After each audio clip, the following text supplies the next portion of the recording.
Bonjour à tous et bienvenue dans ce nouveau live de Juste après on fait quoi? Alors nous voici de retour après l'été, toujours plus motivés pour du coup découvrir des nouveaux modèles économiques qui réconcilient environnement et rentabilité économique. Alors pour ce live aujourd'hui, on a le plaisir de recevoir Decathlon et Lizzie. On va revenir du coup avec Anna et Karim juste après.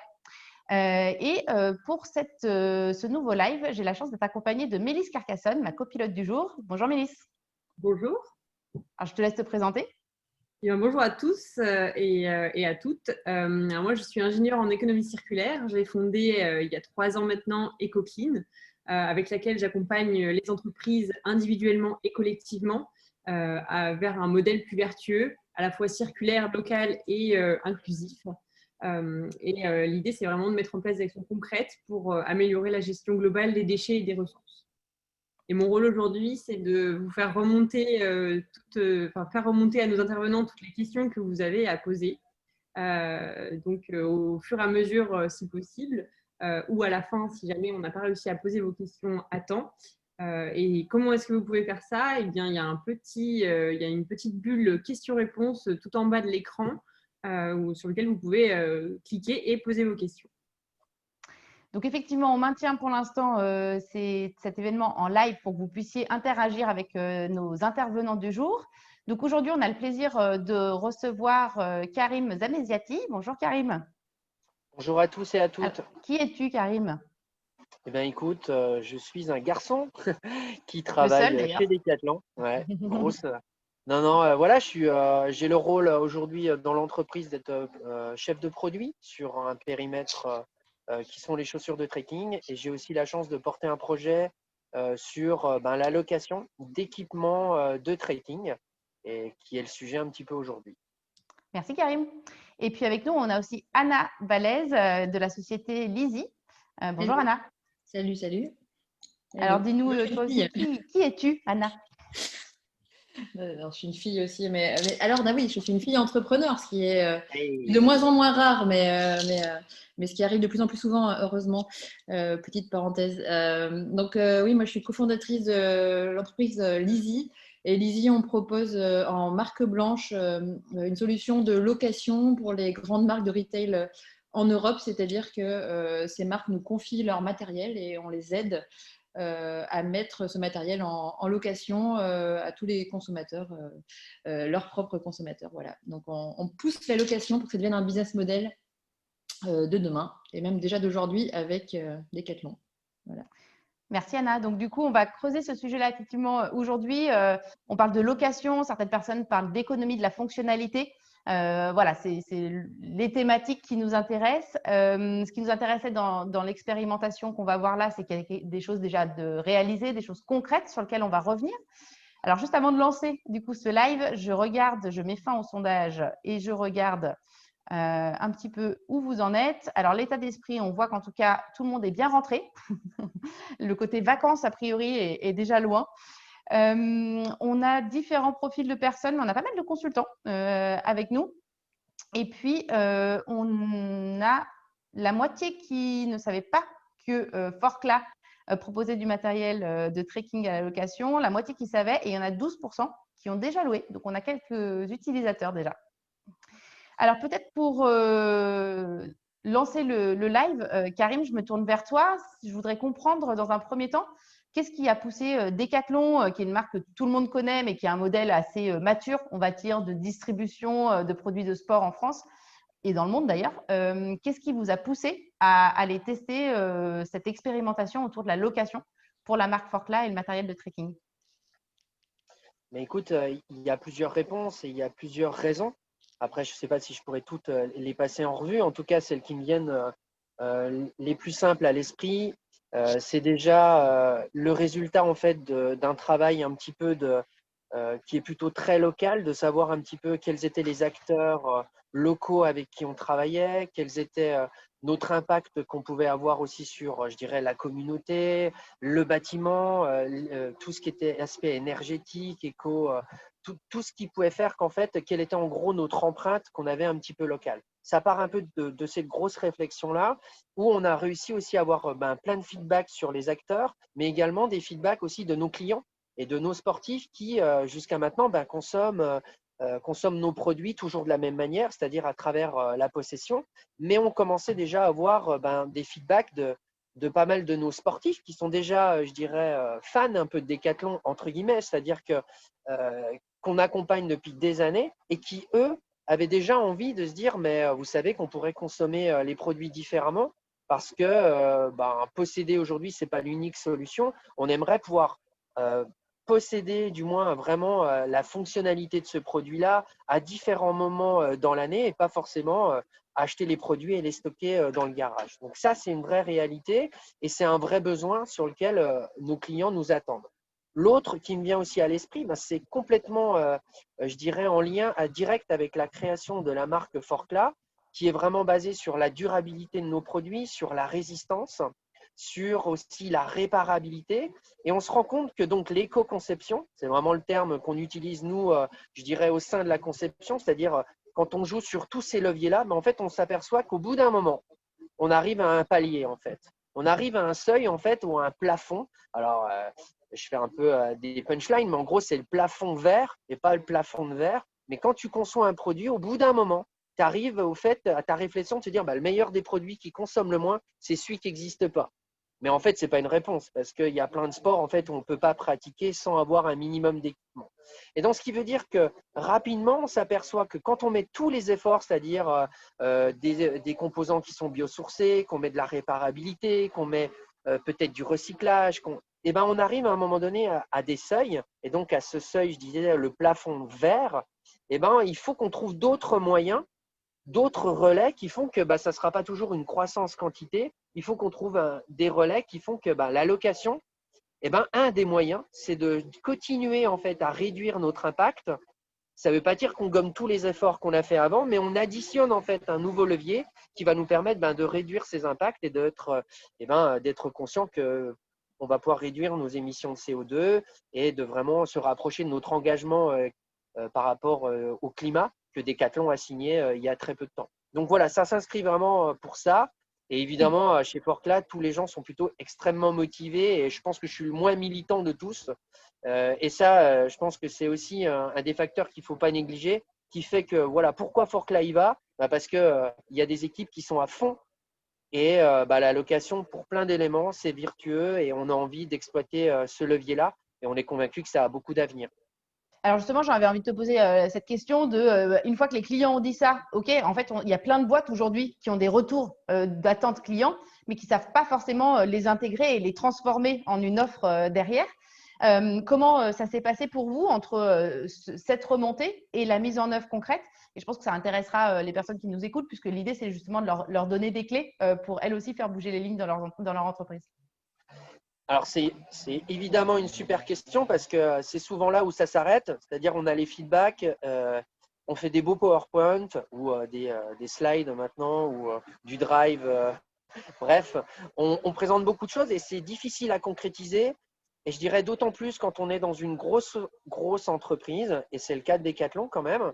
C'est vraiment de la grosse entreprise, beaucoup de salariés. Mais c'est difficile en fait d'avoir cette agilité. Et ce qui est important aussi de partager, ce n'est pas qu'une question de volonté. C'est-à-dire qu'autour de nous, comme je le dis, il y a plein de gens extrêmement motivés qui sont à fond, mais après, il y a une inertie de dingue à pouvoir débloquer des situations, à pouvoir débloquer un budget, chercher les compétences en interne, etc. Et donc, nous, rapidement, on s'est dit, dans un premier temps, on n'a pas envie d'aller chercher à mesurer notre incapacité à aller très vite, parce qu'on le sait, c'est une grosse entreprise. Mais plutôt, on va aller mesurer si on est capable de proposer ce service rapidement à nos sportifs. Et donc, rapidement, on s'est dit, il faut qu'on aille chercher de l'externe, il faut qu'on aille chercher des partenaires qui ont le savoir-faire, qui vont clairement en fait accélérer, en fait, nous donner la possibilité d'accélérer très très vite et d'aller tout de suite proposer des offres à nos clients. Et là, c'est pas si simple. C'est-à-dire que aujourd'hui, on va parler de Lizzie, de Anna, parce que je pense que c'est un élément extrêmement important. C'est aussi une rencontre. Mais on a fait d'autres acteurs avant, c'est-à-dire qu'on a été voir d'autres, je dirais d'autres partenaires potentiels. Et en fait, ça n'a pas forcément matché dans le sens où techniquement, ils savaient faire des choses, mais ce n'était pas en fait le même sens sur lequel on voulait aller. C'est-à-dire que ce qu'on a pu faire avec Anna, elle le racontera mieux que moi, ce n'était pas la volonté de mettre un catalogue en ligne de nos produits et puis ça y est, on s'est loué.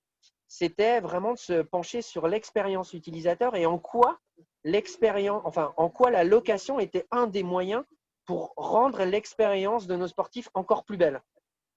Et c'est là où, en fait, Anna, et à travers l'entreprise Lizzy, a été un acteur qui est apparu être le bon acteur.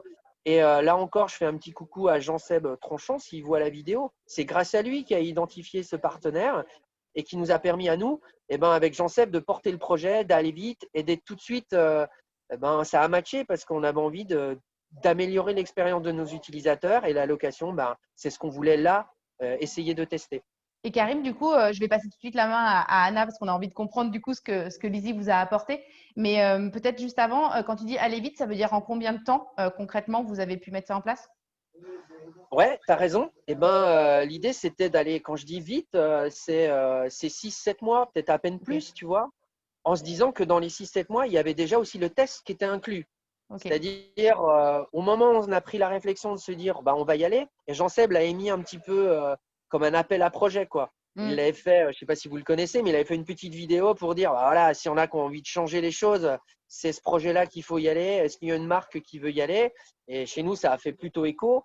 Et on s'est enclenché là-dessus et on a pris peut-être 2-3 mois et c'est un petit peu passé, donc je ne sais plus précisément, pour réfléchir, mener les premiers workshops avec Lizzy et puis proposer un développement de site web et tout pour que on ait 2-3 mois de location et qu'au final, voilà, sur 6-7 mois, on a un test qui est réalisé. Donc, je pense que c'est quand même assez vite. Oui, j'acquiesce en disant que je pense que certains seraient jaloux de cette rapidité. Du coup, je me tourne vers… c'est juste impossible. Oui. Donc, je me tourne vers Anna et justement, j'ai envie de comprendre un peu plus ce que c'est Lizzy. Lizzy, c'est une toute jeune entreprise, mais pleine d'ambition. Anna, donc du coup, dis-nous un petit peu ce que c'est Lizzy. Et juste avant de te laisser la main, ce que je trouve intéressant dans ce live aussi, c'est de montrer qu'en fait, pour construire les business models de demain, en fait, on a besoin de partenariats et que finalement, les grands groupes et les startups ont besoin de collaborer ensemble pour pouvoir justement amener ces nouvelles offres. Alors, du coup, Lizzy, Anna, je te laisse. Merci. Je suis déjà merci à toi d'avoir fait le match là, et de nous inviter. Je suis très d'accord avec toi. Les grands groupes pour travailler avec des startups, ça commence à se démocratiser, heureusement. Et c'est pour ça que nous, on est là. Et il y a vraiment plein de choses à saisir dans les startups. Et comme le dit Karim, ce qui nous porte, en tout cas chez Lizzy, c'est cette idée qu'on va apporter notre pierre à l'édifice sur le changement du retail, dans la façon dont on fait du retail, dans la façon dont on gagne de l'argent aussi avec le retail. Voilà, on a beaucoup produit pour vendre après. Voilà, on arrive à quelque chose d'un peu différent. Voilà, l'essor de la seconde main, etc. Ça fait un peu écho à tout ça. Alors Lizzy, c'est vrai que c'est assez jeune, 1 an et demi. Mais en fait, pour faire un peu de contexte, moi je viens déjà de la location. J'avais monté une première boîte de location de vêtements d'enfants et femmes enceintes il y a déjà 7 ans, donc ça date, et c'était un petit peu trop tôt à l'époque. On n'était pas dans le monde d'après, on était dans le monde d'avant. et on voyait bien la difficulté aussi du marché avec la non-possession, c'était pas tout à fait le bon moment. Et donc, j'ai eu cette expérience-là super enrichissante où je me suis cognée à tous les enjeux de la logistique, parce que c'est vraiment ça l'enjeu de la location. Et voilà, et donc, comme c'était un peu trop tôt, on a terminé cette première boîte. Et j'ai créé avec mon associé Tanguy Lizzy il y a 1 an et demi. Donc, on est un tandem, lui c'est le sales et moi c'est l'ingénieur, donc c'est inversé aussi un peu sur les habitudes un petit peu. Oui. on a l'habitude de voir sur les profils comme ça. Et donc on a lancé ça il y a 1 an et demi et on a tout de suite commencé d'ailleurs avec vous. Forclaz, ça a été vraiment les premières à nous faire confiance. Et vraiment, je remercie de nouveau. Je ne sais pas si Jean-Seb regarde ça un jour, mais vraiment, Jean-Sébastien Tranchon a fait un boulot de dingue. Enfin, la croyance que Jean-Seb a dans ce nouveau business model est juste infinie, je Vous pense. pouvez nous dire qui c'est Jean-Sébastien Tranchon pour ceux qui ne savent pas? Je ne sais pas, Karim, je ne sais même pas quel est son poste en vrai. Je ne sais pas. Il est sur plusieurs postes. En tout cas, il a fait le métier d'ingénieur produit chez Decathlon.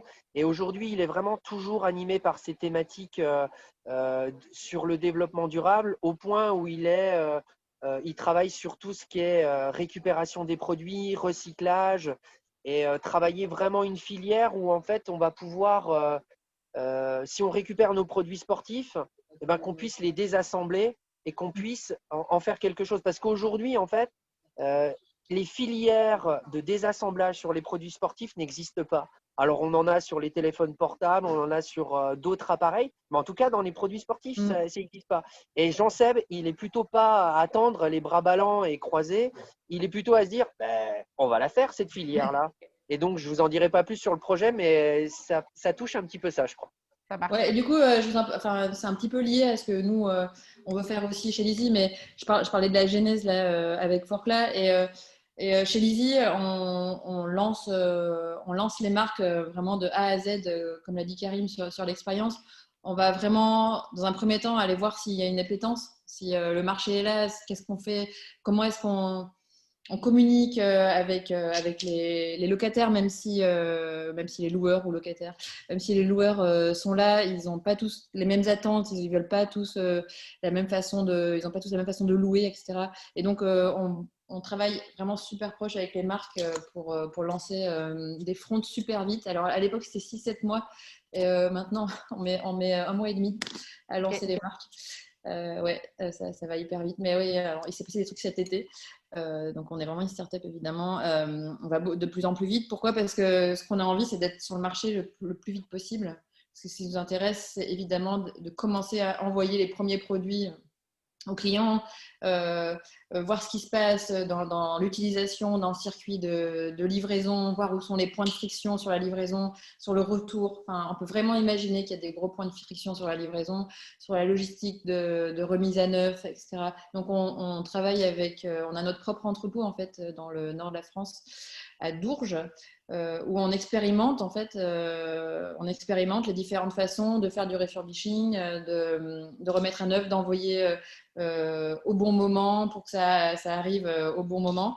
Alors, oui, des fois, il y a des ratés parce qu'il y a plein de choses qui ne dépendent pas de nous aussi. Et c'est à nous, justement, de savoir, d'anticiper et d'explorer ce nouveau monde qu'est la location, qui, en fait, est tout un pan du retail qui n'a pas vraiment été exploré à l'échelle, en fait, qui n'a pas été exploré de façon industrielle, entre guillemets. Mais c'est-à-dire, oui, on envoie énormément de colis.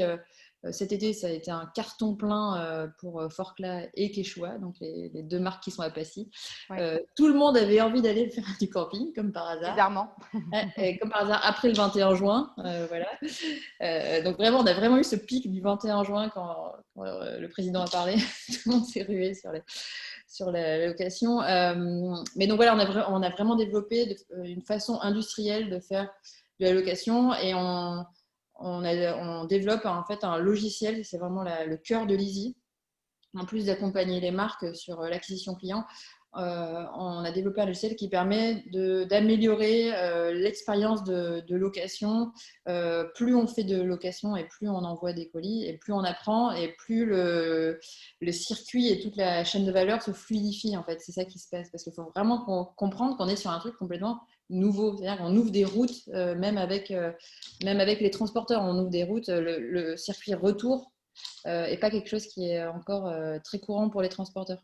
Donc, on va revenir sur le mode d'application. Mais en gros, si on comprend bien, c'est que vous gérez à la fois les besoins clients, la mise en place du site internet, tout ce qui est rotation produits, entrepôt, stock, réparation. Et du coup, le business model associé pour ouvrir ce fameux nouveau modèle dont vous parlez en fait. Donc, c'est vraiment une vision 360 de la location. Oui, on fait tout. Ça marche. Donc, on comprend mieux du coup, Karim, pourquoi Lizzie était clé sur le fait de pouvoir aller vite. Mélisse, apparemment, il y a déjà une question sur ce sujet-là. Oui, alors du coup, pour reprendre un peu le fil, Anna a parlé effectivement de la rapidité de la start-up et qu'on conçoit bien. Et tout à l'heure, Karim nous a parlé du fait que la durée a été assez rapide, 6-7 mois. Et donc, Sébastien demandait si c'était lié au fait d'être une entreprise libérée. Du coup, la question, elle est plutôt pour moi. Ah oui, je pense. Oh, c'est une belle question. En tout cas, euh, comment faire une réponse? Parce que l'entreprise libérée, des fois, elle peut être un petit peu tarte à la crème. Et comme j'ai pas envie de me prendre de la crème, je vais répondre comme je le sens. En fait, derrière entreprise libérée, il y a aussi plein de choses. Donc, c'est pour ça que c'est difficile de me dire que c'est parce que c'est une entreprise libérée que c'est cette possibilité-là. Moi, je crois que c'est parce que c'est une entreprise qui est quand même attentive euh, à ce qui se passe dans le monde, à justement la libéralisation des entreprises. Et ce qu'il y a surtout derrière, c'est aussi la volonté de l'autonomie, de la responsabilité. Et je pense que ça date en fait de la création en fait de Decathlon. Je pense que c'est pas juste une prise de tendance sur ces 10 dernières années, même si les livres de Isaac, etc., ont évidemment bercé pas mal de personnes chez Decathlon parce que voilà, c'est des choses qui nous parlaient et qu'il y a eu un virage, je pense une vraie ouverture dans l'entreprise. Je pense que ça s'inscrit plutôt dans une continuité où l'entreprise a toujours été et pousse ses collaborateurs à l'initiative, à la prise de risque. En tout cas, la libération de l'entreprise a permis d'affirmer ça et de donner encore peut-être plus de latitude à allez-y, proposez des projets, prenez des initiatives, prenez des risques. Et donc, clairement, c'est ce qui permet aussi de se dire, eh ben, quand on te donne un budget, quand on te donne le cadre de jeu, tu as quand même une réelle liberté et ça te permet de dire, bah, OK, je fais quelque chose qui est complètement externalisé aujourd'hui à Decathlon, je passe par un partenaire et du coup, ça permet d'aller très vite. Donc, il y a, je pense, un réel lien, mais qui est vraiment structurel à Decathlon, à pousser les gens à l'autonomie et à la responsabilité. Merci. Du coup, pour finir avec peut-être avec Lizzie, est-ce que donc Anna, tu nous disais que Decathlon ont été les premiers à vous faire confiance. Est-ce qu'il y a d'autres marques qui aujourd'hui semblent s'intéresser à ce sujet de la location et dont tu pourrais nous faire part, ou est-ce que ça reste secret Oui, pour l'instant? on a des marques qui sont live, hein, donc ça, c'est pas un secret. On a lancé, alors c'est intéressant, on a lancé 2 marques de bagagerie qui sont Kipling. Donc c'est hyper intéressant. Enfin, c'est quand même une marque, je pense que tous les trentenaires se souviennent de leur cartable Kipling à l'école. Donc c'est vraiment une marque mythique, donc sur le bagage cabine, voilà, le bagage de voyage. Et la marque Delcé.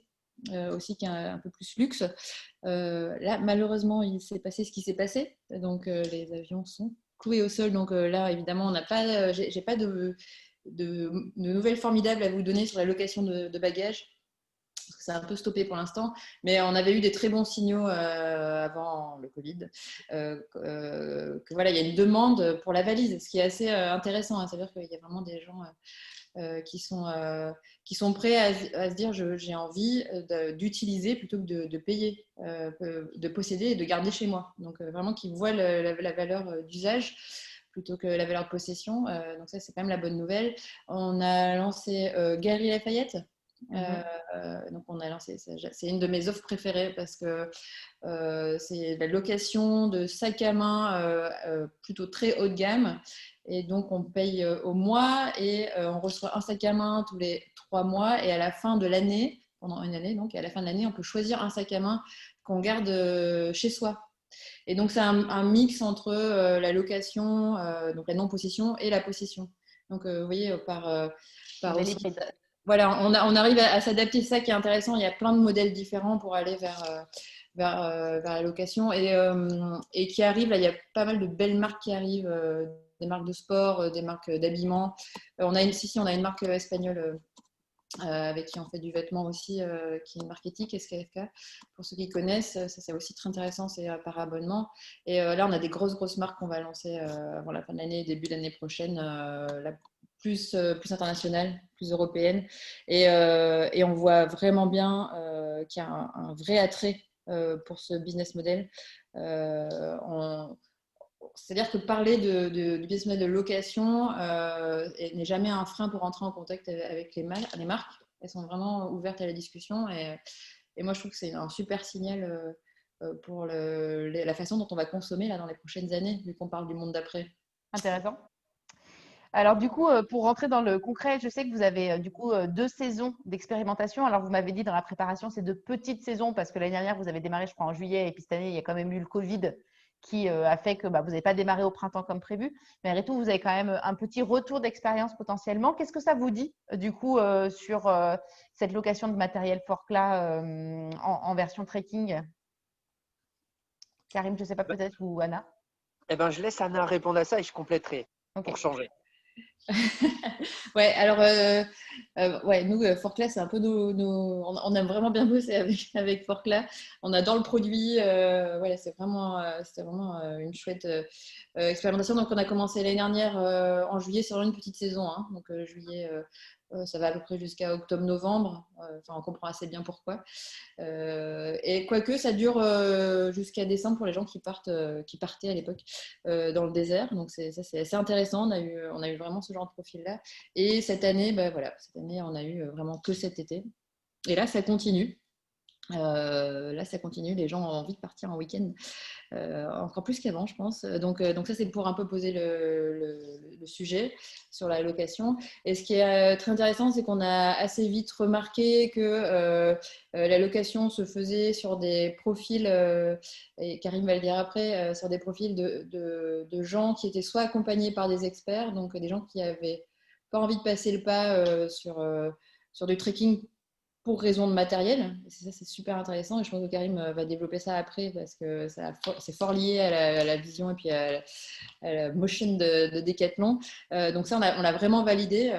La location permet de rendre vraiment accessible du matériel de qualité. On a validé aussi le fait qu'on pouvait louer et relouer et relouer et relouer et relouer plein de fois du matériel Forclaz. En tout cas du matériel de trekking. Ça, c'est une très, très bonne nouvelle. Et c'est vraiment vers là aussi que chez Lizzie, on va, c'est de se dire, on a entre les mains un outil qui nous permet de ramener tellement de données sur la durée de vie et la façon dont on vit, en fait, le passeport de vie d'un produit qui, justement, permettront aux chefs de produits de Decathlon d'aller analyser certaines voilà, choses qu'on aura remarquées sur des coutures, sur des arceaux, enfin voilà, des choses très, très, très précises parce qu'en très peu de temps, en fait, on arrive à avoir ce genre de retour, alors que d'habitude, sur la vente, ça arrive un peu plus loin. Et troisième point, et qui n'en est pas des moindres, on a quand même le numéro 1 de la location. Alors, je ne sais pas si vous voulez faire un Q&A, ça serait très drôle. Est-ce qu'on peut faire ça, Missa? Vas-y. Est-ce qu'on peut demander aux gens quel est l'article qu'ils pensent qui est le plus loué? Alors, il y a du matériel de trekking, donc il y a de la matériel de tente, trekking, ouais, il y a des tentes, des sacs à dos, des bâtons. des matelas, il y a des popotes, des sacs de couchage, voilà, imaginez, vous partez en trekking dans la montagne. Voilà, donc à votre plein de avis, sacs à dos. on pose la question, répondez-nous dans le chat, qu'est-ce que vous Dans le pensez chat. qui est le C'est plus vraiment loué? chouette de savoir, voilà, il faut vraiment imaginer. Sinon, je mets dans le chat, vous pouvez aller voir, mais des chaussures. On ne loue pas les chaussures. Ouais. Quand même. Je complète la liste. Dedans, il y a aussi un pad pour pouvoir s'asseoir. Il y a aussi donc le réchaud. Il n'y a pas les bouteilles de gaz. Il y a aussi des vêtements impairs, pantalons impairs et vestes très impairs pour vraiment les intempéries. Il y a une cape pour la pluie. Il y a aussi des housses pour le rangement. Et puis voilà, comme disait Anna, matelas, petit matelas mousse. Il y a sac à dos, les bâtons. Il y a plusieurs types de bâtons. Et il y a tout ce qui est couchage. Il y a différents types de tentes également. Et je crois que j'ai presque fait le tour parce que tu as déjà parlé des popotes. Ouais, je réfléchis, mais voilà. De quoi peut-être faire on va laisser 2 minutes le temps que les gens répondent. On a déjà commencé à avoir des premières réponses. Peut-être, Karim, est-ce que tu veux compléter un tout petit peu ce qu'a dit Anna? Et puis comme ça, on revient après à la réponse à la question d'Anna. J'hésite à compléter parce que c'était quand même c'était bien, hein, donc je ne sais pas. Non, mais Bon, sur ces gens qui louent, là, qui découvrent le sport, moi j'adore ce que tu racontes là-dessus. Bon, écoute, là-dessus, en fait, il y avait aussi quelque chose qui était important pour nous, c'est que la location, elle devait être en fait un des éléments en fait qu'on devait vérifier, c'était de se dire est-ce que à travers l'allocation, on arrive aussi à toucher en fait une partie des sportifs qui eux seraient débutants, mais qui ont peur en fait de partir faire du trekking. Tout simplement parce que randonnée, tout le monde le fait et je pense que c'est en France de loin le sport le plus pratiqué. Par contre, le trekking, c'est-à-dire emmener ta petite maison sur ton dos, partir plus d'une semaine à randonner, à trekker avec un peu de la fatigue, eh ben, on se pose toujours la question de est-ce que j'ai le bon équipement, est-ce que je vais y arriver, etc. Et on s'est dit qu'en fait, à travers la location, on ne devait pas simplement proposer un catalogue, mais on devait proposer en fait des kits qui, à travers ce kit-là, devaient te donner en fait l'ensemble de l'équipement qui allait te permettre de pratiquer une première fois. Et après, libre à toi de dire bah, je loue parce que je préfère faire ça, voire j'investis si je préfère en fait avoir ma tente parce que j'y vais très très souvent ou ma paire de bâtons. Et ça, c'est hyper important parce que c'était une des hypothèses en fait qu'on souhaitait aussi valider ou du moins invalider peut-être. C'était de se dire est-ce qu'on favorise en fait les premières expériences. Et sans vous révéler tous les secrets, mais en gros, clairement oui. Et ça, c'est peut-être la chose qui est pour nous très importante, c'est que l'allocation, elle permet vraiment de faciliter les premières expériences de trekking. Et comme on a plutôt travaillé ces kits-là avec des professionnels de la montagne, des accompagnateurs et également un bon partenaire, eh bien, on a aussi des belles premières expériences. Et j'insiste vraiment là-dessus parce que le but, c'est que les gens ils aient envie de pratiquer du sport, envie de pratiquer du trekking. Donc, ce n'est pas le tout de faire une loc et de proposer un service si en fait c'est une mauvaise expérience. On n'aura pas réussi le taf en fait. Et donc là, les feedbacks qu'on a aussi, au-delà de quels sont les produits qu'on a pu louer, c'est aussi tous les encouragements et les belles expériences qui ressortent de tout ça. Et ça, je pense que c'est hyper important parce que ça nous encourage à dire bah, on a un service qui répond vraiment à un besoin et en plus, les expériences sont belles. Ouais. Ça rejoint ce que tu disais, la mission de Decathlon qui est le fait de rendre accessible le sport à tout le monde. Exactement. Et tu vois là aussi un truc, honnêtement, j'avais pas forcément saisi dès le début, c'est de se dire qu'en fait, on est également vraiment dans la définition de Decathlon, c'est de se dire on rend accessible durablement. Donc, le durablement, hein, pour ceux qui sont dans l'historique de Decathlon, n'existait pas avant. Il n'y avait pas durablement. Il y avait rendre accessible au plus grand nombre le sport et maintenant, il y a durablement. Alors, c'est un mot qui est ajouté, mais derrière, vous allez comprendre qu'il y a vraiment du sens. C'est que derrière, il y a l'engagement climatique, réduction de CO2, c'est aussi ça qui a durablement.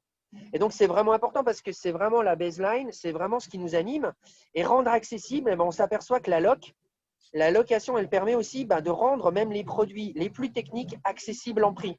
Et là, vous l'aurez bien compris que c'est évidemment le combat de Decathlon depuis toujours, c'est rendre des produits au rapport qualité-prix imbattable. Et ça passe par le prix parce que bien souvent, c'est un frein à l'accessibilité. Et quand on parle tout à l'heure de France, c'est aussi dans le monde. Il faut savoir que les produits que nous, on peut se permettre d'acheter, dans le monde, ce n'est pas tout le temps le cas.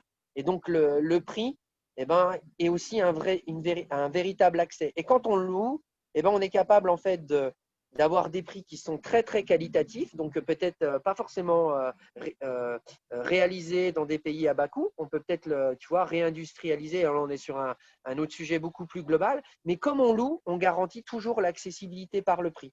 Voilà, c'est ce que je voulais compléter. Alors, du coup, on va répondre à la question. J'ai vu qu'il y avait beaucoup de tentes qui ressortaient, mais j'ai vu 2 bonnes réponses quand même. Ouais. On va pas faire durer le… Non, mais attends aussi, si on peut durer le suspense 2 secondes, parce que je voulais rebondir sur ce qu'a dit Karim. Et en plus, chez Decathlon, il y a ce truc où les clients Decathlon sont fans.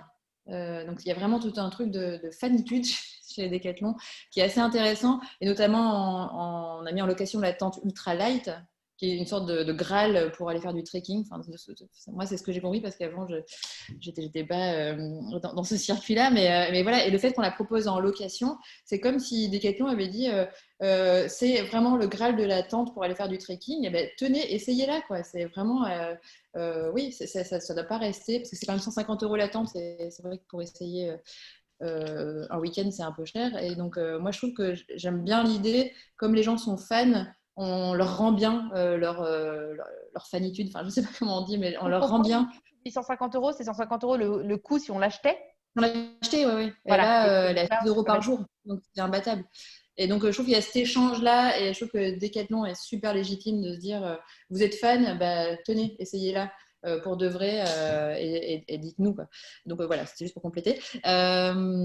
Et donc sur le, c'est pas la tente, c'est pas la tente. On aurait pu croire que c'est la tente. Ouais. Et alors attention, tenez-vous bien. Le premier, c'est le sac de couchage. Donc c'est un super sac de couchage 0 degré. Je fais l'article. Sac de couchage, donc c'est quand même un produit. Et la tendance est confirmée après Covid. Enfin, vraiment, c'est complètement dingue. C'est un produit qui touche quand même fort à l'intimité parce qu'on dort dedans. Et c'est un produit technique dont on a vraiment besoin, qui coûte un peu cher, c'est une centaine d'euros, et qui fait vraiment l'expérience de trekking. Je vois la question du sac à viande. Eh ben oui, mais alors on loue aussi les sacs à viande justement en soie là de chez Forclaz. Et donc les gens louent les deux. Ils louent le sac de couchage, le sac à viande, et le deuxième le plus loué, c'est les matelas. Et c'est toujours pas la tente. Donc on est vraiment sur les gens le besoin primaire, dormir. Et c'est vraiment super intéressant de se dire que on est sur une façon de consommer qui va au-delà des préjugés, de se dire qu'est-ce qui se passe, ça va être sale, et puis j'y crois pas, et puis je pense que j'ai peur que ce soit mal lavé, etc. Donc on est quand même sur la location de produits qui sont assez intimes, et nous on est super fiers de ça, parce qu'on se dit que en fait les gens qui louent, ils louent parce qu'ils vont vraiment l'utiliser, ils louent parce qu'ils ont confiance dans la façon dont c'est fait, ils louent parce qu'ils ont envie d'utiliser plutôt que d'acheter, enfin voilà, ils louent vraiment pour les bonnes raisons. Et donc il n'y a pas dans leur tête toute la déconstruction de ce nouveau modèle, comme on peut voir parfois quand il y a des nouvelles choses, des innovations qui sortent. Et donc j'aime bien cette image du sac de couchage qui est l'article le plus loué chez Forclaz. Voilà, c'était la petite anecdote intéressante. Je peux apporter un complément d'information? Vas-y. J'ai un petit complément parce que on n'a même pas eu le temps d'échanger avec Anna sur ce sujet de pourquoi c'est le sac de couchage. Et j'en ai discuté avec un collègue qui m'a dit bah, c'est normal, Karim, parce que dans une tente, on prend 2 sacs de couchage. Et en fait, c'est pour ça qu'on loue plus de sacs de couchage parce que globalement, on pourrait imaginer que pour une tente, on prend 2 sacs de couchage. Ouais. Donc, c'est plutôt logique. Ce qui est intéressant aussi et ce qui va vraiment dans le sens, c'est qu'on se rend compte que le bivouac est évidemment ce qui est le plus demandé parce que c'est aussi des produits d'investissement. Et moi, ce qui m'a le plus surpris, en fait, pour être honnête, dans la liste qui arrive très, très proche, parce qu'on a le matelas, le sac de couchage, la tente qui arrive très, très proche.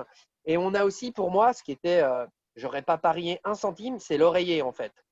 L'oreiller est extrêmement loué. Ça, et moi, là, j'avoue que franchement, si ça avait été ma petite entreprise, j'aurais jamais parié un centime là-dessus. Donc, comme quoi, il faut proposer les choses aussi.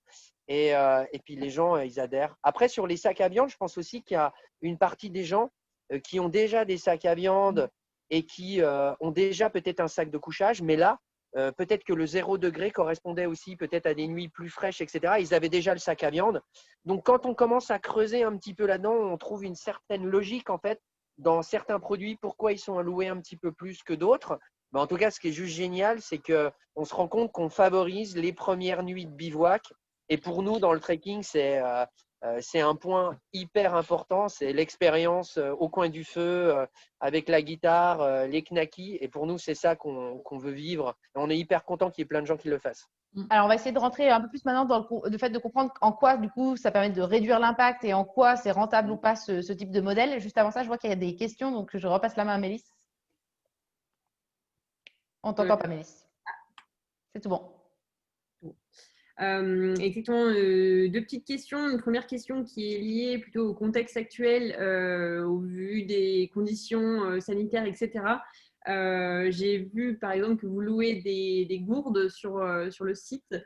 Comment ça se passe? Qu'est-ce que vous faites? La gourde peut-être encore plus personnelle et encore plus Covid que le duvet. Qu'est-ce que vous faites quand ça revient? Et du coup, question subsidiaire, si jamais vous avez un matériel qui est cassé, abîmé, etc., qu'est-ce qui se passe? Ouais, je vais répondre parce que voilà, c'est chez nous que ça se passe. Alors, surtout maintenant, tout est désinfecté, évidemment, encore plus qu'avant. Donc voilà, c'est comme ça, tout reste Tu restes 72 heures dans un coin, etc., le temps de les traiter et on désinfecte. Et la gourde, c'est assez particulier, évidemment, on désinfecte la gourde à l'intérieur, le tuyau et on change l'embout. Voilà. Et c'est vrai que c'est aussi un produit, donc c'est le camel bag, hein. C'est la gourde, c'est le camel bag. Donc vraiment pour partir en rando. Et si ça revient cassé, abîmé, bah en fait, c'est inclus dans le prix en fait. Et je pense que c'est vraiment une nouvelle façon de voir la location parce qu'on a vraiment cette idée de location de voiture où quand on rend la voiture comme ça, on est fébrile, on fait ouh, qu'est-ce qui va se passer? J'avais pas vu cette égratignure sur la jante droite et tout ça. Non, il faut arrêter, c'est ça, c'est la location old school du monde d'avant. Et le monde d'après, c'est que franchement, il faut tout inclure. L'assurance est inclus et il faut vraiment dédramatiser les produits cassés. Donc, on essaye vraiment de faciliter l'usage et les freins de ce genre. Ah, qu'est-ce qui va se passer si je rends cassé? On les tacte, entre guillemets, si je peux dire, dès le début. Donc voilà, on peut rendre un produit cassé. Anna. Je complète parce que c'est hyper important parce que même pour nous, ça fait partie aussi vraiment de, tu l'as souligné un petit peu tout à l'heure, ça fait partie aussi de toute la réflexion qu'il y a à travers la location aussi chez nous. C'est-à-dire que ça permet aussi de parler de seconde main, ça permet aussi de parler de réparabilité à travers la location. C'est-à-dire que là, quand on vend un produit et que le client récupère le produit, je dirais après ce qui se passe et ce qu'il fait avec, bon, ça nous intéresse, mais quelque part, ça ne nous impacte pas directement. Par contre, quand on loue, ben, on a envie que les produits soient déjà hyper résistants parce qu'on sait que derrière, dans la rentabilité de modèle économique, ben, moins on a de réparations à faire, plus le produit va tourner, mieux c'est pour nous. Mais parfois, il y a quand même des problèmes qui peuvent arriver. Si tu mets le pied sur un arceau, on ne va pas faire des arceaux en titane ultra résiste, je ne sais pas, parce que ça pèserait une tonne et on s'éloigne de l'ultralight.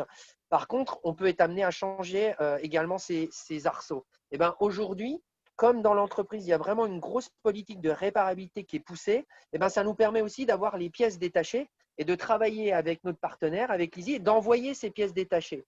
Ça veut dire que via les tutos, via peut-être des échanges avec les équipes de conception, eh ben, ils peuvent avoir la main aussi pour réparer un arceau, pour changer peut-être une toile ou mettre un patch qui fait que là, on est vraiment dans la réparabilité du produit et il repart sur un cycle.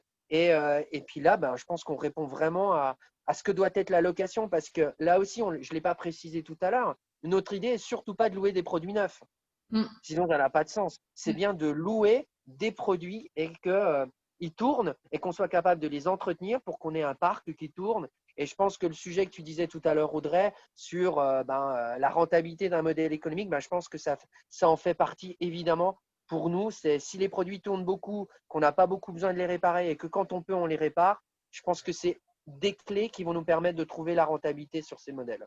Alors, juste avant d'aller sur le côté rentabilité, justement, pour bien comprendre le côté éco-responsabilité, alors vous l'avez déjà bien décrit, on est vraiment dans le côté vertueux de l'économie circulaire. L'économie circulaire, c'est vraiment le principe de comment on fait pour qu'une ressource, elle soit utilisée au maximum. Et donc, c'est lutter contre le fait qu'on utilise 3 fois sa tente dans l'année et que le reste du temps, elle dort dans le garage. Donc là, il y a une sorte c'est comme si c'était mis au sein de la collectivité pour avoir un meilleur usage des ressources.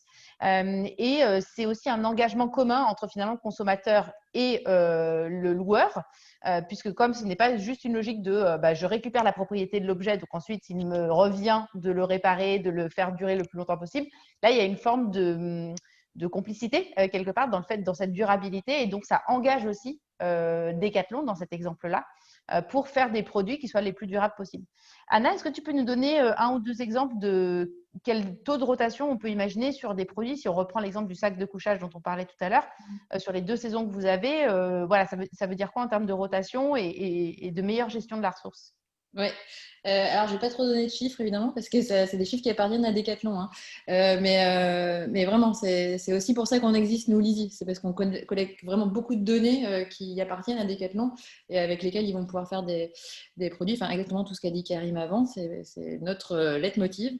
Mais pour vous dire que on atteint assez vite la rentabilité parce que les produits sont vraiment résistants et on le voit bien. Nous, tout notre sujet, c'est que quand ça revient, ça reste le moins de temps possible dans le système de réparation et dans le système de remise à neuf pour qu'on puisse le remettre en stock le plus rapidement possible pour qu'il soit reloué. Mais voilà.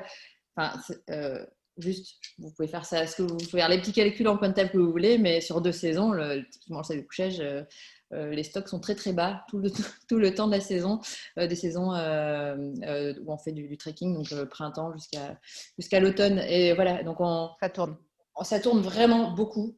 Vraiment beaucoup. Et donc, ça veut dire que le produit est en surexploitation, on va dire, par rapport à ce qu'on a connu jusqu'avant, où en effet, on l'utilisait 3 fois, son sac de couchage sur l'année. Là, le produit, on le lave tout le temps, donc avec des procédés moins agressifs, évidemment, que ce qu'on fait chez soi. Mais bon, quand même. Donc, il est vraiment sollicité. Et il y a vraiment des beaux taux de rotation qui donnent vraiment envie de continuer la location et qui valide vraiment ce modèle-là sans trop sourciller sur pas mal de produits. Alors je ne veux pas vous cacher qu'il y a des produits sur lesquels ça ne marche pas. Enfin, là, on parle que de ce qui marche. Il y a des produits sur lesquels ça ne marche pas parce que des fois, les utilisations sont un petit peu agressives.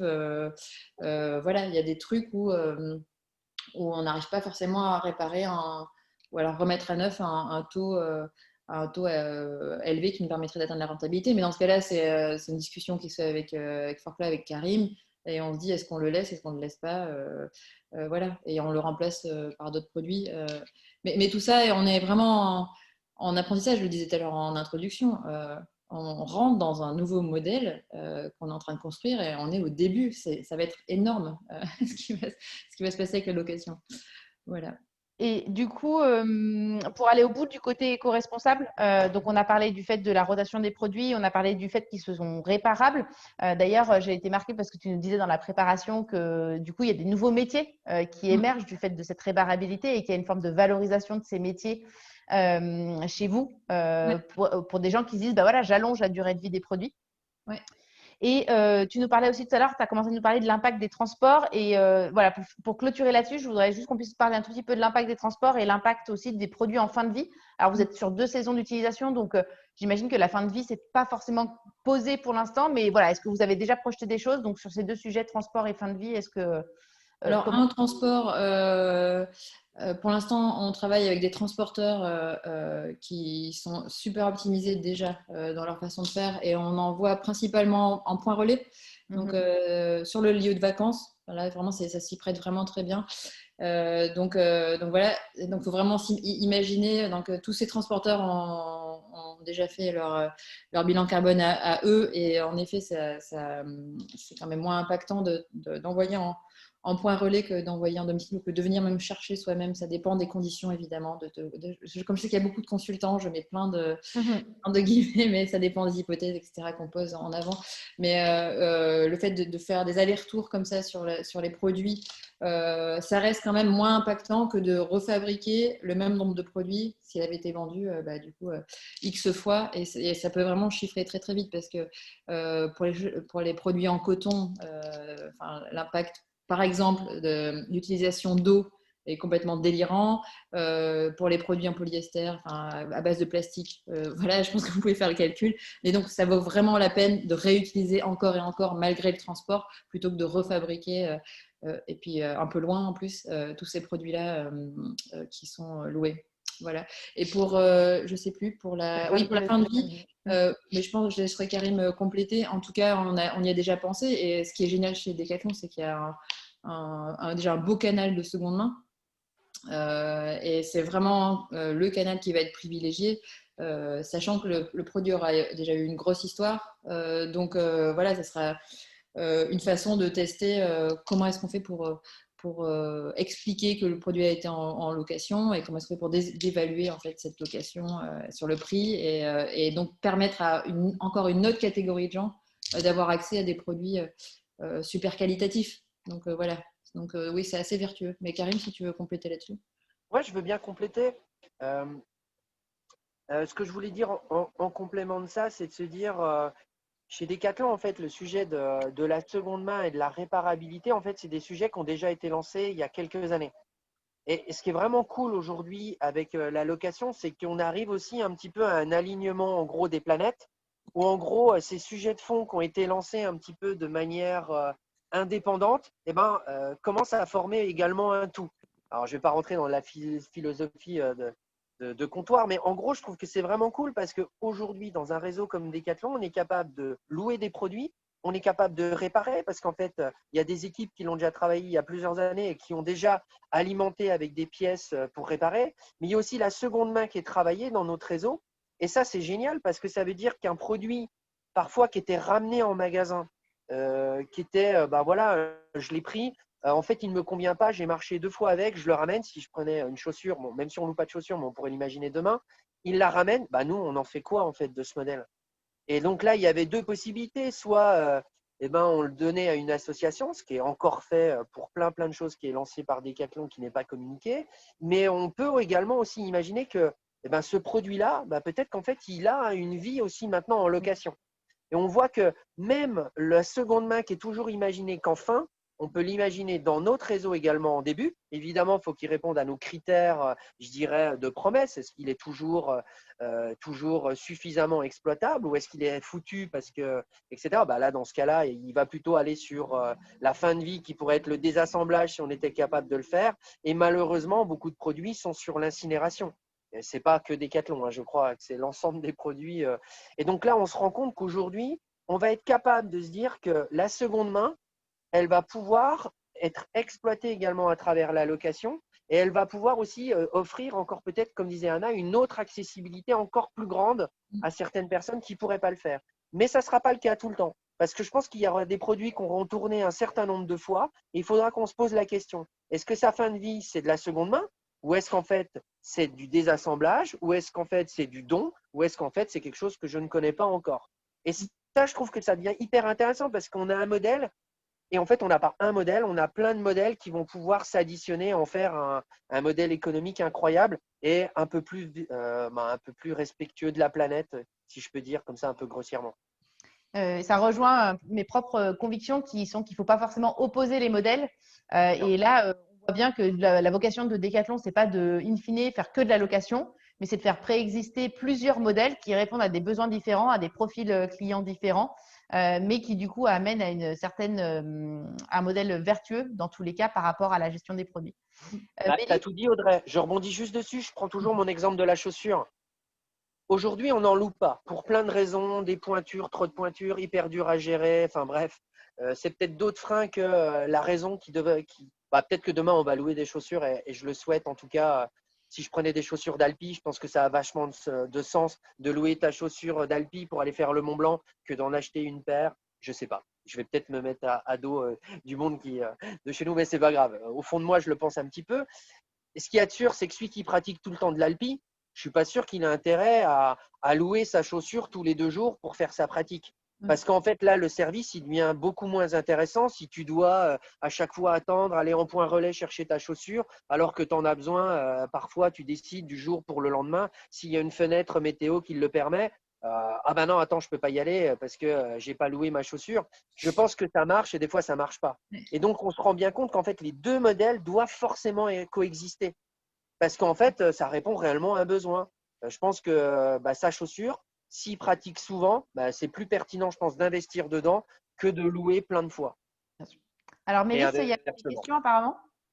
Oui, tout à fait. Il y a pas mal de questions sur ce sujet du cycle de vie, justement.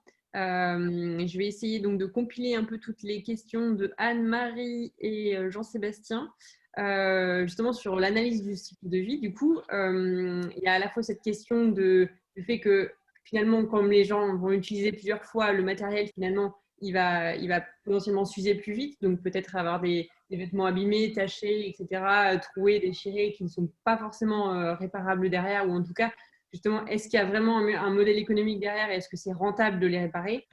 Et du coup, ce côté, est-ce que potentiellement, ça cherche à aller avoir des produits un peu plus résistants qui sont aussi dans l'économie d'usage et d'avoir des gammes un peu plus qualitatives? Je réponds, Anna? En tout cas, nous, c'est vraiment c'est ça qu'on est en train de construire maintenant. Ce qu'on est en train de construire maintenant, c'est faut vraiment s'imaginer, c'est comme s'il y avait un produit qui passait devant notre nez de façon très régulière, en effet, qui s'use et au fur et à mesure qu'il passe sous notre nez, on va enregistrer comment est-ce qu'il est revenu, son état, qu'est-ce qu'il faut réparer, combien de temps ça met pour le réparer, de quelle pièce on a besoin pour le réparer, quelle est la fréquence à laquelle on doit le réparer sur telle pièce, etc.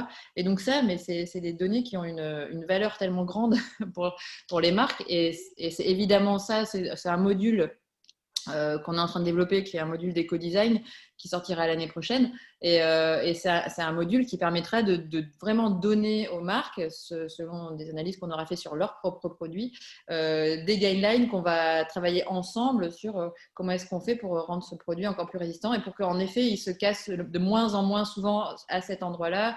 Et même les tâches, il y a même moyen d'éviter des tâches sur certains produits parce que voilà, on va…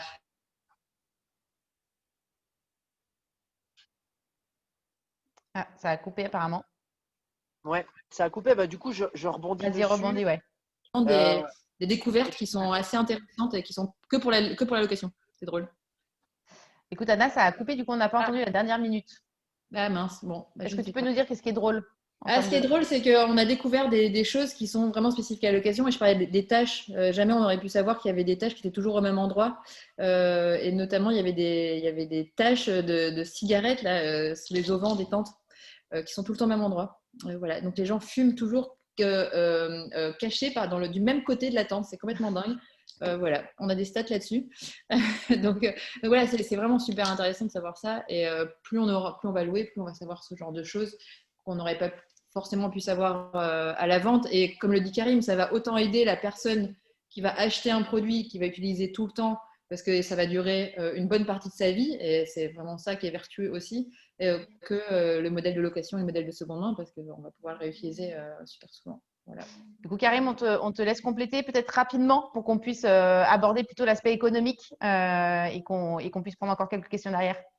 Écoute, j'essaye de faire vite. L'idée est simple, c'est de se dire que on est convaincu que ça permet l'accessibilité par la location, tout plein de choses, mais la réparabilité et la durabilité de nos produits, c'est presque le début de la réflexion en fait. C'est-à-dire que quand on est sur l'éco-conception, un des meilleurs leviers qu'on fasse biosourcé, qu'on puisse jouer sur tout, c'est de faire résistant. Si le produit il est biosourcé et qu'en fait tu fais 2 sorties et tu le jettes à la poubelle, pas sûr que ça soit gagnant en fait. Par contre, si tu fais biosourcé qui dure très longtemps, bah évidemment là tu cumules tout.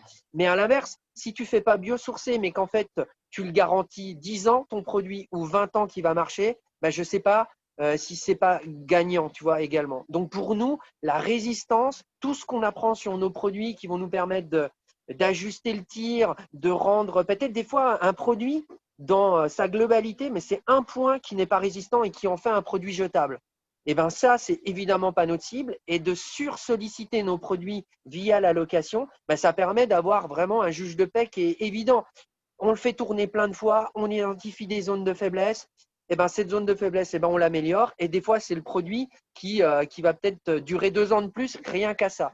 Maintenant, ce que je voulais dire là-dessus, c'est qu'en fait, chaque produit n'aura pas la même durée de vie. Et ça, faut l'avoir en tête parce que ça change le modèle économique. Parce que entre une popote qui est cramée 3 fois, ça sera difficile de la faire durer une trentaine de fois. Peut-être un sac de couchage qui tourne plein de fois, ben, ça sera beaucoup plus facile.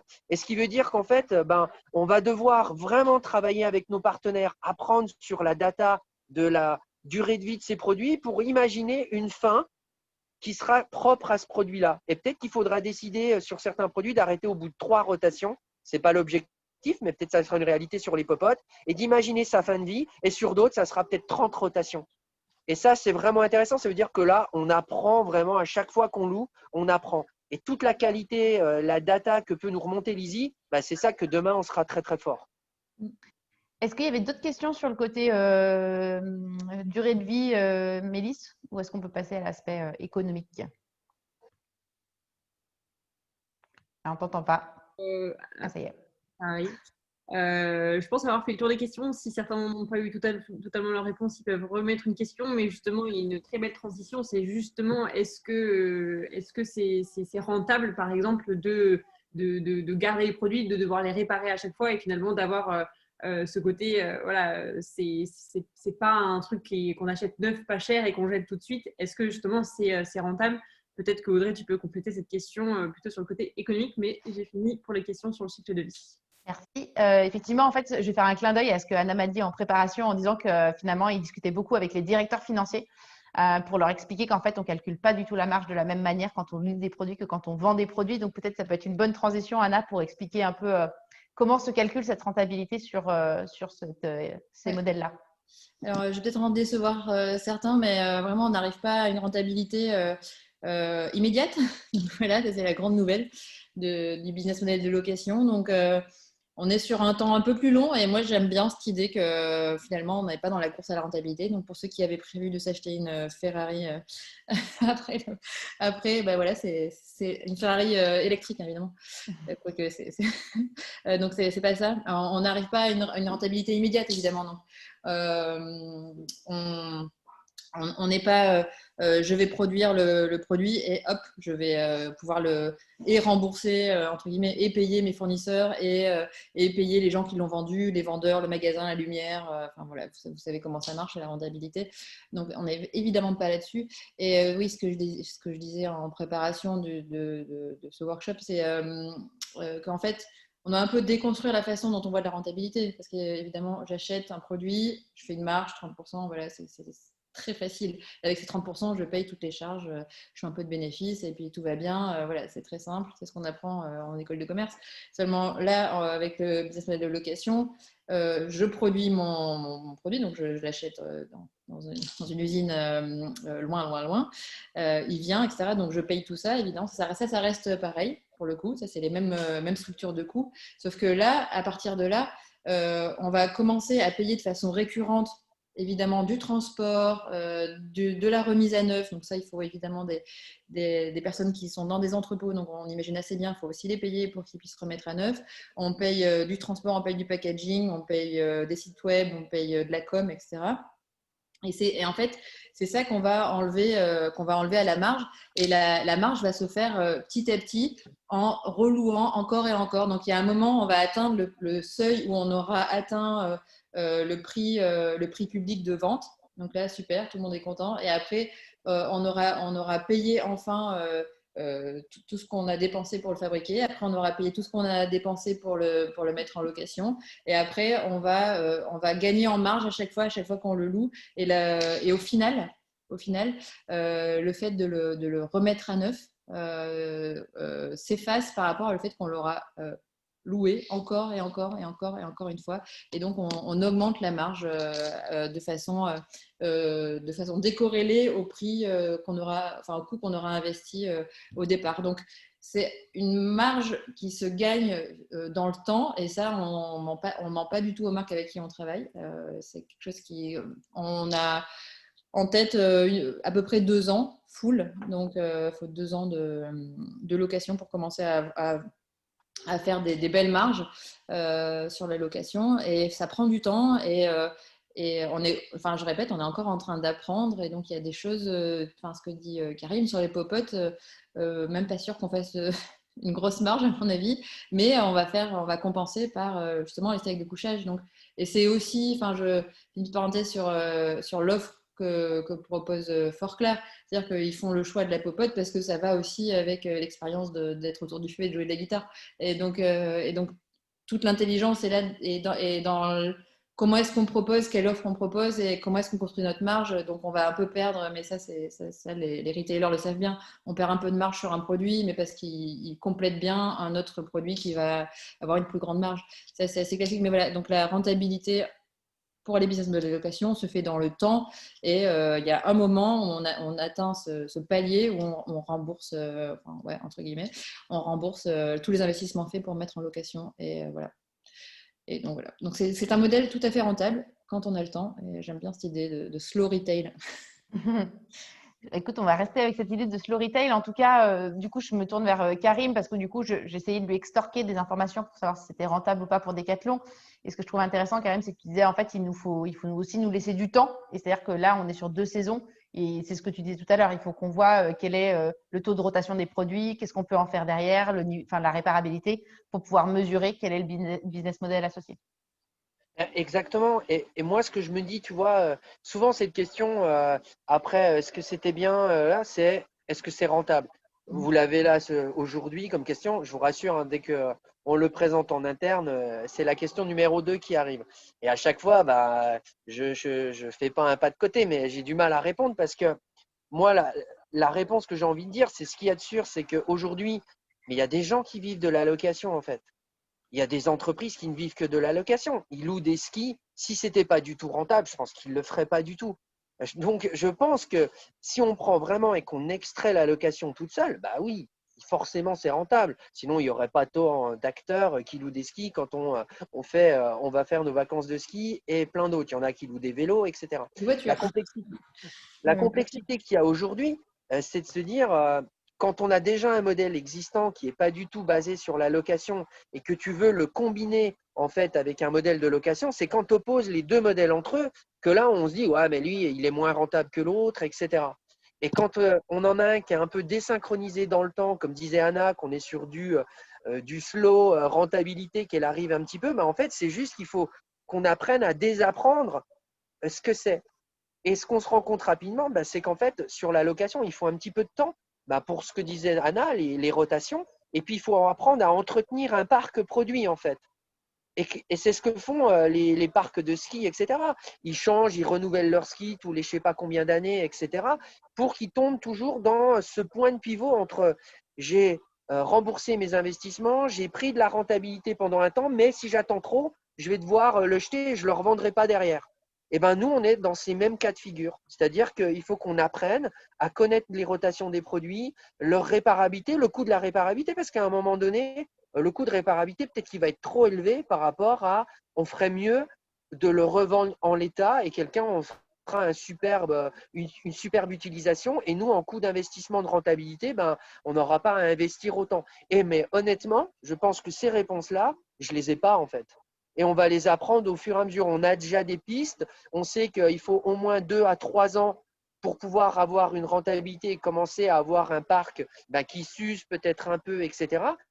Et je pense que les bonnes réponses, on les aura quand on fera un webinar dans 2 ans. On sera capable de vous dire, oui, c'est rentable à telle hauteur. Si évidemment j'ai le droit de communiquer dessus, je vous dirai plus de chiffres. Mais aujourd'hui, franchement, on est tellement dans l'apprentissage qu'on peut juste se dire, j'en suis convaincu que ça doit être rentable parce qu'il y en a d'autres qui en font leur métier. Donc, je ne vois pas pourquoi nous, on n'y arriverait pas. Par contre, ça va nous prendre du temps parce que c'est des typologies de produits qu'on connaît moins et qu'on a moins l'habitude de louer, tout simplement.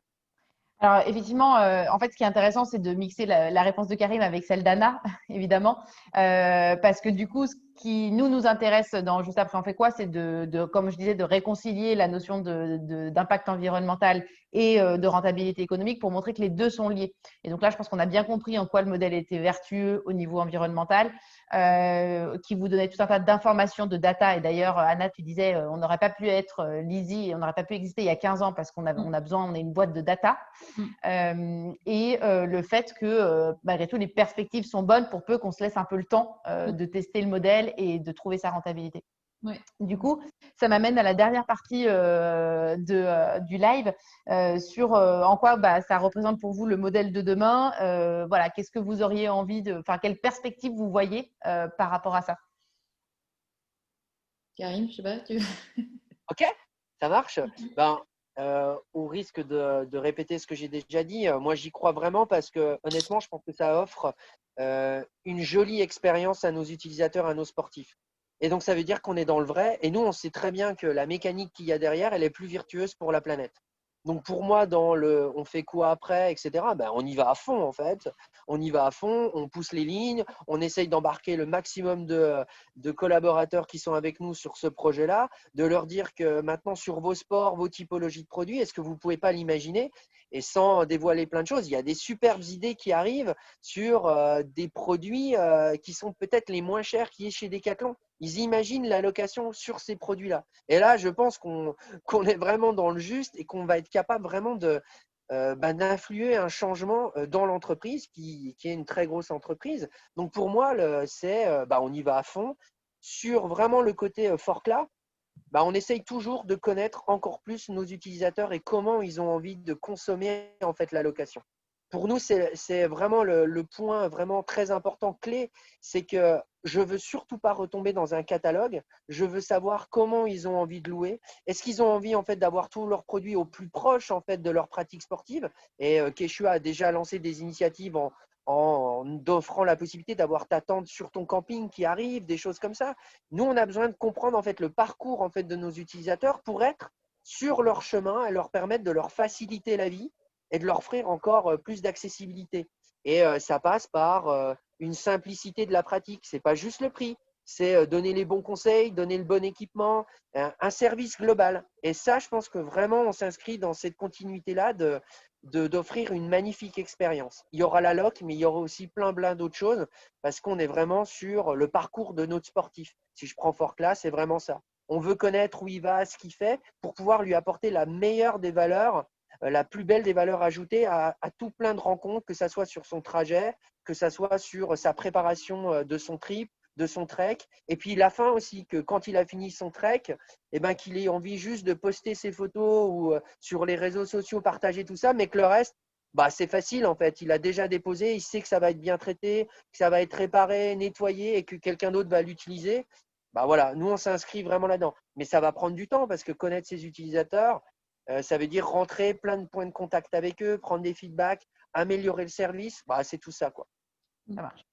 Anna, est-ce que tu veux compléter Oui. sur ce côté Peut-être vision d'avenir? Déjà, la création de Lizzie en tant que telle apporte une réponse, mais… Ouais, mais on n'est pas les seuls. Hein. C'est ça qui est intéressant, c'est que on a des concurrents qui font pas exactement comme nous, évidemment, mais c'est quand même la très bonne nouvelle, c'est qu'on n'est pas les seuls à faire ça en Europe ni dans le monde. On n'est pas les seuls à proposer aux entreprises à faire de la location. Donc, on est le right time, vraiment très bon moment, très bon endroit, très bon partenaire. Donc, là, on a vraiment posé la première pierre. Donc, ça, c'est le premier message. Il se passe quelque chose. C'est plus une lame de fond, là. C'est un bruissement qui est assez intéressant. Et l'idée, c'est qu'un jour, on puisse choisir, en fait. C'est que si on part quelque part, on va soit acheter ou louer, mais on aura vraiment le choix. C'est-à-dire que ce sera un choix égal et qu'on ne se dise pas « Ah, c'est une innovation, c'est nouveau, comment ça marche ?» Non, c'est-à-dire que les gens sauront déjà comment ça marche, la location, et ils diront « Ah, mais c'est bon, je vais le louer parce que j'ai cet usage. » C'est pas « Ah, c'est nouveau, je vais essayer. » Voilà. Donc, il y a un jour, ça sera vraiment dans les habitudes et je crois vraiment que pour moi, c'est vraiment la génération alpha. Donc, c'est encore les petits, là, ceux qui ont 10 ans. Je suis très portée sur les générations parce que j'adore voir les générations voilà, dans leur vie, en fait. Et il y a vraiment cette génération alpha qui arrive et qui bénéficie de l'expérience de nous, en fait, les Z, les X, les Y, voilà, et qui sont là et qui disent, mais en fait, louer, c'est carrément normal. Pourquoi est-ce que je ne ferais pas ça? Pourquoi est-ce que je dois posséder quelque chose que je vais utiliser assez peu? Moi, ce dont j'ai envie, c'est l'expérience, etc. Je veux voir ce qui se passe. Et ils ont aussi une conscience sur le fait qu'un produit, quand il est fabriqué, en fait, il y a de la matière et cette matière, elle vient pas je ne sais pas, d'une croissance infinie qu'on a cru pendant très longtemps. Voilà, il vient de quelque part. Il y a des gens qui l'ont fabriqué, etc. Donc, on est vraiment, j'ai vraiment une grande confiance dans la génération qui arrive et qu'on est en train d'éduquer parce que je pense que les gens ici sont les parents de la génération alpha. À qui on est en train de parler, en fait, ils sont là et qui ont tout à fait confiance. Moi, j'ai confiance en eux, mais qui ont tout à fait conscience, en tout cas, qu'on va consommer autrement. Et juste petite anecdote comme ça pour clôturer, mon fils qui partait en colo de surf cet été, il y avait sur la liste des fournitures, il y avait appareil photo jetable. Et mon fils, il me regarde, il me fait « Ah non, maman, je veux un appareil photo écolo. » C'est complètement fou et il a 8 ans. Et bon, voilà, les chiens ne font pas des chats, mais donc il a une petite conscience, mais je ne suis pas la seule. Je sais que je ne suis pas la seule à parler de ça avec mes enfants et ils captent très bien ce qui se passe. Et pour moi, nous là, tous autour de cette table virtuelle, nous sommes ceux qui vont leur construire quelque chose qui va être vraiment canon en termes d'expérience avec des produits. Ils n'auront plus du tout à penser à où stocker, quoi, comment. Voilà. Donc, ouais, j'ai confiance en nous pour leur donner une super expérience plus tard. Voilà. Merci, C'était Anna. la petite tirade. Alors du coup, j'ai une question un peu habituelle sur la fin du live qui est juste après on fait quoi? J'aurais plutôt envie de la poser à Karim parce que du coup, tu es au sein d'une structure qui est en transformation et quel conseil tu donnerais en 1 minute à des personnes qui auraient envie de faire bouger les lignes dans leur entreprise, éventuellement pour aller vers de la location justement, au-delà du fait de contacter Anna, quel autre conseil tu donnerais? Bon, au-delà du conseil de contacter Anna, du coup, mais je l'ai dit, je l'ai glissé quand même. Ouais, c'est pas facile comme réponse parce que qui je suis pour le faire ça et pourquoi j'aurais cette légitimité-là. Donc, c'est plutôt en mode partage. Euh, je pense qu'en fait, si on le fait avec des convictions et passion et que évidemment l'entreprise permet ce genre d'initiative-là, sinon on va au conflit et c'est pas forcément la bonne idée.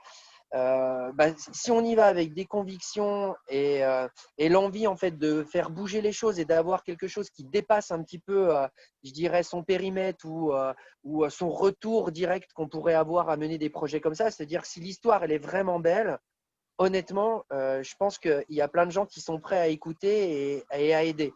Après, je pense qu'il y a une partie où en fait il faut avoir envie de raconter vraiment l'histoire pour que les gens soient embarqués et envie d'accompagner le projet. Si c'est juste trop, je viens avec un fichier Excel et je montre, bah, ça fait gagner, machin, moi j'y crois moyen. Je pense que souvent on est obligé de raconter une belle histoire, d'avoir vraiment des choses qui soient simples et comment dire, des objectifs clairement définis et pas vouloir partir dans tous les sens pour qu'en fait le projet il puisse arriver. Et je trouve que le format, pour le coup POC, qui est Proof of Concept, etc., quand on a déterminé qu'on avait un budget clairement défini, une période de temps et qu'on avait la liberté dedans, mais en fait on arrive à proposer des projets qui bousculent un petit peu. Si c'est trop, j'ai envie de faire ci et que c'est difficile en fait à cadrer et à définir les contours, je pense que dans les entreprises, c'est quand même assez difficile de bousculer les lignes. Après, moi, ce que je trouve cool, hein, honnêtement, hein, c'est de pouvoir se dire que dans les grandes entreprises, c'est aussi là on a les plus grands leviers en fait pour faire changer les choses. Alors évidemment, vous l'aurez compris, j'ai rien contre les startups, bien au contraire, je les chéris plus que tout.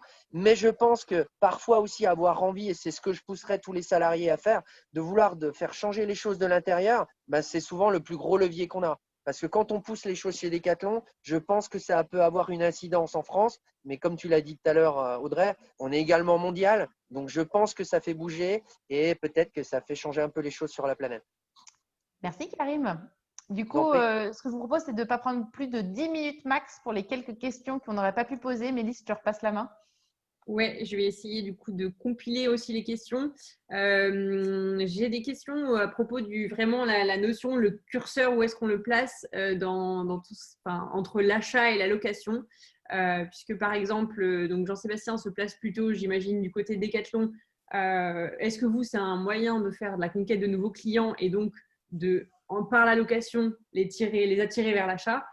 Et de l'autre côté, quelqu'un qui se place vraiment, Thierry, en tant que consommateur, qui se dit prêt à louer ponctuellement et occasionnellement quelque chose, mais par contre, s'il a besoin de le louer, par exemple, plus de 10 fois à l'année, il faut vraiment que le coût de la location ne dépasse pas le coût de l'achat, plus coût éventuellement de l'entretien.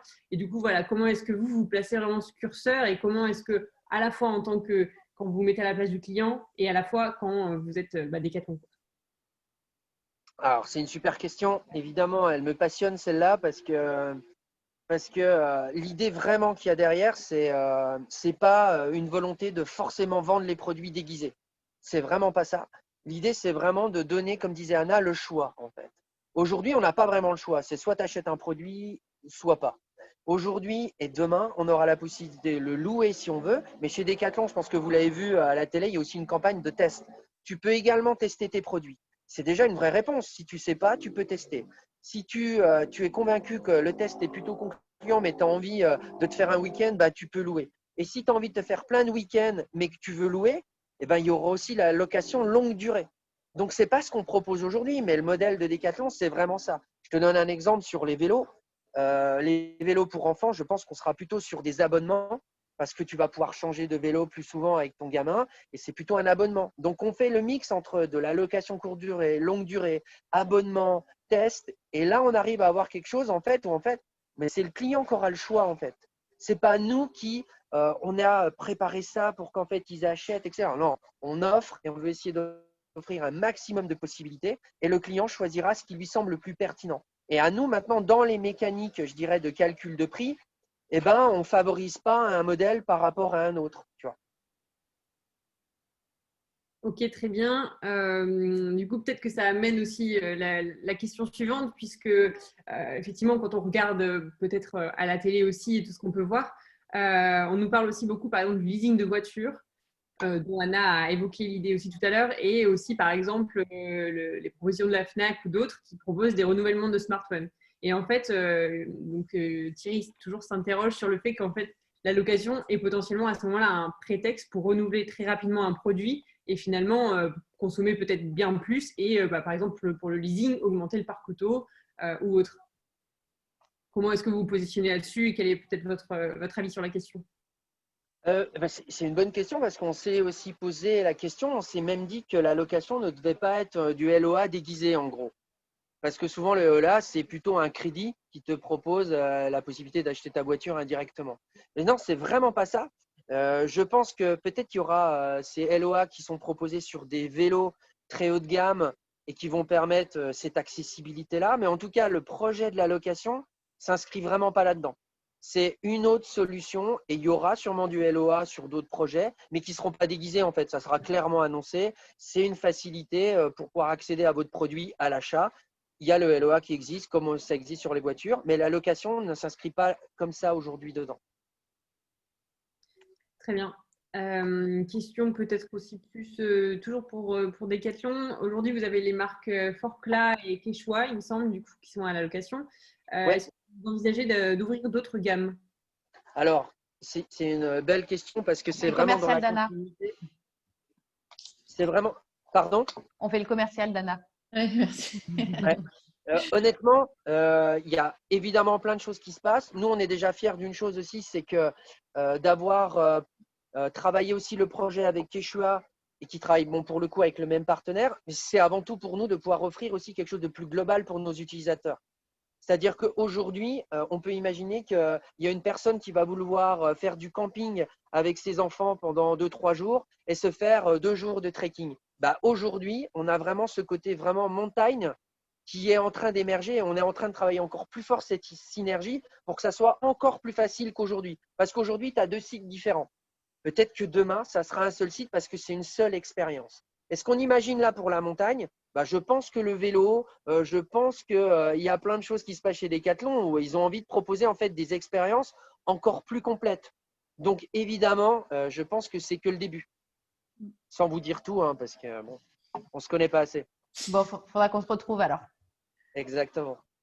Est-ce qu'il reste des questions, Mélisse, ou est-ce qu'on a fait le tour? Alors, c'est plutôt pour Anna et c'est pas vraiment une question, c'est plus une proposition. C'est Sébastien Lévy qui demande si Anna envisage de revenir en Belgique avec Lizzie et si elle a besoin de partenaires pour pénétrer le marché belge puisqu'il est à l'initiative d'un écosystème et que dans ce cadre-là, il pourrait potentiellement l'accompagner ou en tout cas lui offrir des débouchés. Bah, avec plaisir, mais ouais, avec vraiment plaisir la Belgique. Voilà, Je vous connecterai alors. Mais oui, avec plaisir.